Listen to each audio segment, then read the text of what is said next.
Netflix வந்து Warner ப்ரோஸை வாங்க போகிறாங்க. ஒன்லைனில் முடிக்கணும் அப்படின்னா இதுதான் அந்த வீடியோ. நெட்ஃப்ளிக்ஸ் வந்து வார்னர் ப்ரோஸை வாங்க போகிறாங்க. வார்னர் ப்ரோஸ்னா யார் அப்படின்னா, இவர்கள் வந்து ஹாலிவுட்டில் ரொம்ப ஃபேமஸ். ஹாலிவுட்டில் ப்ரொடக்ஷன் கம்பெனியை வச்சுருக்காங்க, ஸ்டூடியோ வச்சுருக்காங்க. அந்த காலத்தில் அந்த ஸ்பைடர்மேன் படம்லாம் வந்து இவர்களுடைய ப்ரொடக்ஷனில் வந்து வந்தது தான்.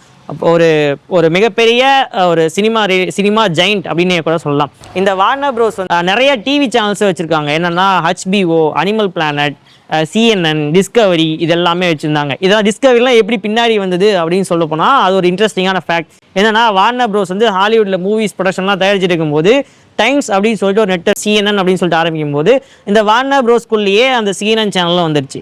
அதுக்கப்புறம் போகும்போது அமெரிக்காவில் வந்து அமெரிக்கன் ஆன்லைன் அப்படின்னு சொல்லிட்டு ஒரு ISP இவர்கள் வந்து வார்னர் ப்ரோஸோட மெர்ஜ் ஆகிட்டாங்க. இதுதான் worst merger in media field அப்படின்னு சொல்லிட்டு சொல்லுவாங்க.